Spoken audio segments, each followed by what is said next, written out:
undang-undang, di PP maupun di peraturan KPU. Dan ini belum ada konsolidasi sampai hari ini dan ini masih menjadi kendala pada proses dan fungsi pengawasan yang dilakukan oleh Bawaslu dan jajarannya. Kemudian yang kedua, problem akses data. Tidak banyak KPU yang secara transparan, KPU kabupaten kota maupun provinsi yang memberikan akses data terutama berkait dengan pencalonan. Padahal hampir semua persoalan pemilu kada itu biasanya bersumber pada masalah pencalonan. Sampai hari ini masih juga menjadi masalah dan bagi kami ini merupakan tantangan yang paling berat. Karena seringkali proses pencalonan ini kemudian menjadi bagian dari proses bargaining di antara penyelenggara dengan peserta untuk menggugurkan salah satu pasangan calon atau salah dua pasangan calon yang lain yang mungkin dianggap sebagai pesaing berat. Ini oleh KPU Provinsi Kabupaten Kota. Seringkali tindak lanjut yang dilakukan oleh KPU berkaitan dengan pelanggaran administrasi itu tidak diberikan tanggapan atau jawaban apakah sudah dilakukan perbaikan atau sudah ditindaklanjuti. Sehingga kita melihat ada data yang sangat sedikit yang bisa kita kumpulkan bahwa rekomendasi Panwaslu maupun Bawaslu tentang pelanggaran administrasi itu ditindaklanjuti oleh KPU Provinsi Kabupaten Kota. Ya, Pak. Harusnya KPU itu membuat suatu usulan. Yang jadi persoalan selalu, misalnya tadi dikatakan bargaining calon independen juga ada masalah, KPU juga main dengan calon, ada petahana segala macam. Nah ujung-ujung pemerintah, Bapak tahu kan sekarang pemerintah ini, terutama Partai Demokrat Pak, itu terang-terangan mengatakan DPRD itu gubernur akan dipilih oleh DPRD. Mungkin nanti berikutnya mungkin bupati. Nah saya juga bersyukur, berarti kan 80 miliar, 600 miliar itu bisa kita potong Pak nanti dari Komisi 2. DPRD itu apalagi ada KPU, ada Bawaslu gitu. Tetapi yang namanya demokrasi kan tidak seperti itu Pak. Pemerintah mengatakan habis uang banyak. Saya katakan pemerintah tidak substansif. Ini salah KPU juga Bawaslu. Tolong bikin terobosan dong Pak. Yang jadi masalah itu di mana? Sekarang pemerintah juga lucu-lucu. Dulu mesti syarat, mesti ada pernah birokrasi, pernah apa syaratnya. Sekarang nggak boleh ada hubungan dinasti segala macam. Saya kira itu betul, tapi melanggar hak asasi manusia. Tetapi yang substansi mereka tidak bicarakan. Yang kita tidak mau itu kan kalau yang si koruptor ini yang jadi kembali Pak. Yang kita tidak mau ini pencuri-pencuri uang ini, bos-bos gelap ini yang tidak bayar pajak, yang membiayai orang, ini yang menjadi kepala daerah. Dan KPU Bawaslu tidak bisa mencegah ini. Maksud saya harus bikin terobosan.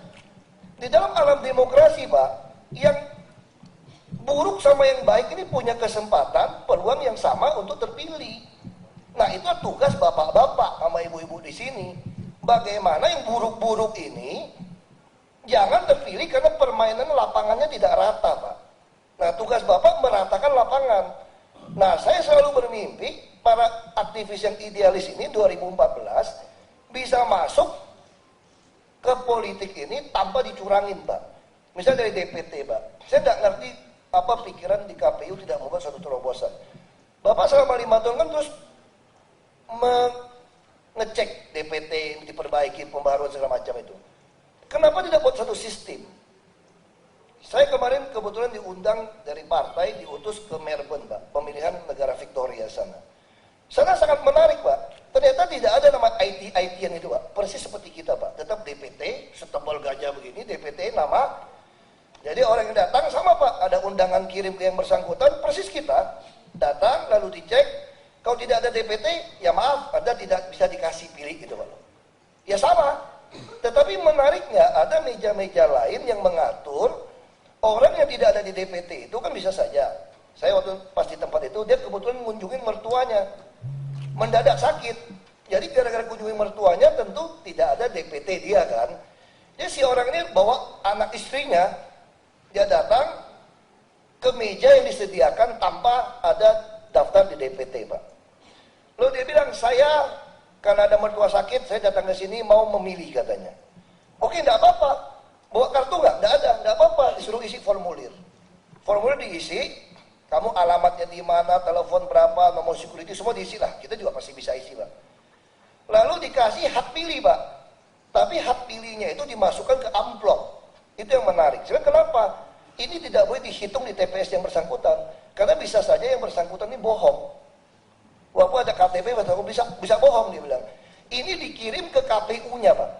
Makanya mereka butuh seminggu. Di KPU-nya terjadi pembaruan data, ada Bawaslu-nya mengawasi, termasuk para saksi partai, untuk memutuskan apakah orang ini berhak dihitung suaranya atau tidak. Karena kan bisa saja dia bohongin di beberapa tempat kan, Pak. Kalau di beberapa tempat kan amplopnya akan masuk juga ke sini.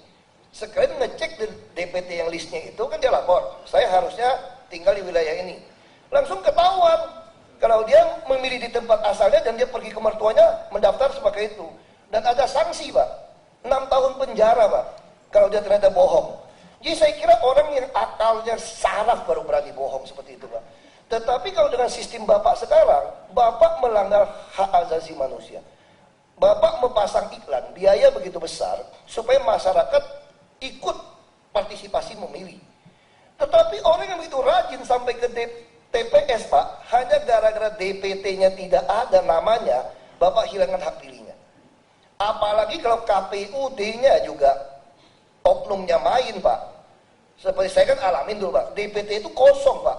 Siapa yang datang perlu diisi tangan. Bapak boleh cek, Pak, pemilihan gubernur Bangka Belitung itu isi tangan, Pak. Hampir semua DPT-nya itu isi tangan, tidak ada di dalam list tertulis. Jadi itu sangat-sangat keterlaluan. Jadi apa? Berarti bapak-bapak membuat permainan lapangan tidak rata, yang buruk yang terpilih, Pak. Itu dari sisi pendaftaran DPT. Nah itu saya mau tanya, kenapa KPU tidak ada terobosan seperti itu? Lalu yang kedua, Pak, kita tahu, saya tidak mempersoalkan sistem komputer Bapak, Pak. 2009 kemarin, kok saya tahu persis ada sesuatu yang aneh gitu, Pak. Satu kecamatan di Kabupaten Belitung, saya dari sana, Pak, dari jam 2 dihitung sampai jam 5, satu kecamatan saya sudah 8.000 suara saya, Pak. Begitu direkap, suara tinggal 6.000, Pak, seluruh kabupaten, Pak. Lalu seluruh Pulau Bangka, 5 kabupaten kota, waktu Bapak masih bikin rekap di Borobudur, saya sudah nilainya 17.000. Lawan saya baru 3.000, 2.000. Begitu selesai rekap, saya sudah 17.000, dia 35.000, Pak. Lalu bagaimana saya bisa duduk di sini, Pak? Karena kemudian Belitung Timur ada membuat film dokumenter saya, Pak, dari perusahaan film. Dia filmin semua, waktu ngisi hitung itu, oknum sana nggak berani main, Pak. Saya menang 44%, duduklah saya di DPR sini. Nah, pertanyaan saya, kenapa Bawaslu tidak mau foto? Saya buktikan kemarin pemilu kada di Beltim, saya turunkan kamera, turunkan digital, saya shoot semua, itu masih ada oknum mau main. Di dalam lembaran kertas itu dia tidak mau tulis lokasi TPS-nya, dibikin kosong. Itu kan pelanggaran. Karena saya komisi 2, saya bisa pulang, ini pelanggaran, saya bilang. Begitu dia tulis, kita filmkan, tidak ada suara yang berubah, Pak. Makanya adik saya bisa dapat 42,67%. Maksud saya, apakah Bawaslu KPU tidak ngerti urusan begitu murah tidak bisa saudara lakukan? Ini untuk mencegah maling-maling yang jadi pejabat. Supaya idealis-idealis aktivis ini bisa bertanding yang sama. Kalau tidak, Pak, kita frustrasi semua. Lalu seperti quick count. Kenapa LSI bisa quick count?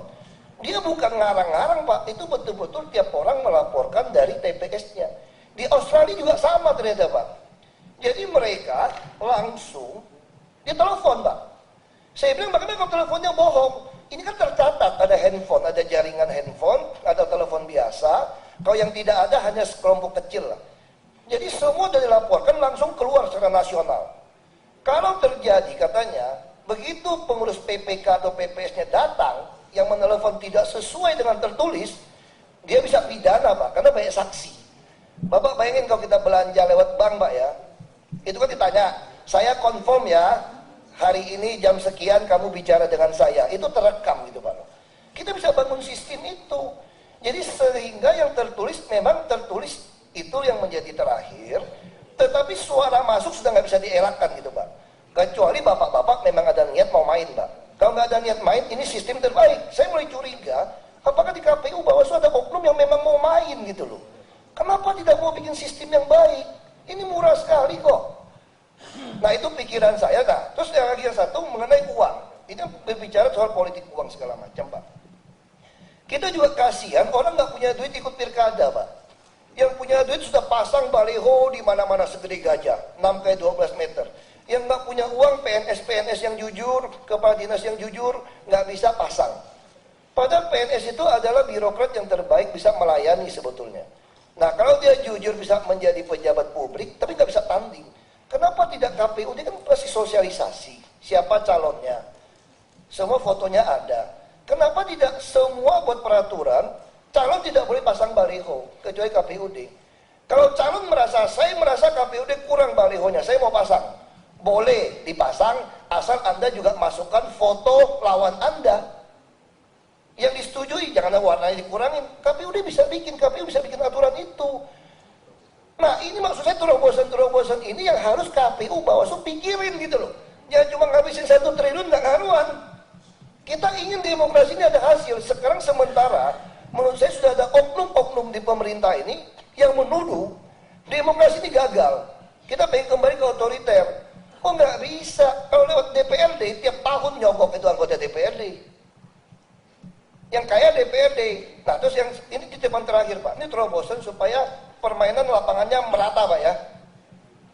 Kita sudah meratifikasi konvensi PBB melawan korupsi Pak. Itu di Undang-Undang Nomor 7 tahun 2006. Itu namanya itu pasal itu illicit enrichment. Kekayaan yang tidak wajar Pak. Hari ini Bapak tahu nggak? Banyak pengusaha gelap untuk menguasai sumber daya alam termasuk kades. Mereka nggak bisa jadi bupati jadi kepala desa loh Pak. Untuk menguasai sumber daya alam dengan menjadi kepala desa dan bupati atau wali kota atau gubernur. Jadi bahaya sekali kalau pengusaha-pengusaha gelap ini bukan hanya membayar penguasa tapi menjelma menjadi penguasa sehingga dia menjadi penguasa hak.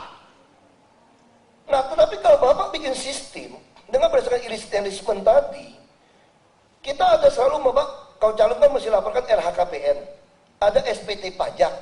Bapak-bapak ini ibu nggak serius. Saya waktu mau jadi gubernur, jadi bupati, cuma tunjukin stempel KPK saja, sudah laporkan kekayaan, sudah terima kok. Saya bisa bohongin bapak-bapak. Harusnya umumkan dong LHKPN, seluruh calon kepala daerah. Bapak cek, kalau harta saya 10 miliar, kira-kira pantas nggak saya 10 miliar? Usaha saya sendiri, saya bayar pajak nggak berapa? Kalau saya tidak sesuai, kalau saya masih ngotot mau ikut, sita buat negara hartanya. Disitulah rekonsiliasi kita Pak. Jadi mantan koruptor, silakan Anda nikmati korupsi Anda, asal jangan main-main melawan aktivis yang idealis. Itu fungsi KPU Bawaslu maksud saya. Kalau tidak, 5 tahun saya di sini pun nggak ada gunanya bapak-bapak ngabisin uang maksud saya. Itu kira-kira pendapat saya. Bapak silakan komentar. Maunya saya seperti itu Pak. Terima kasih Pak.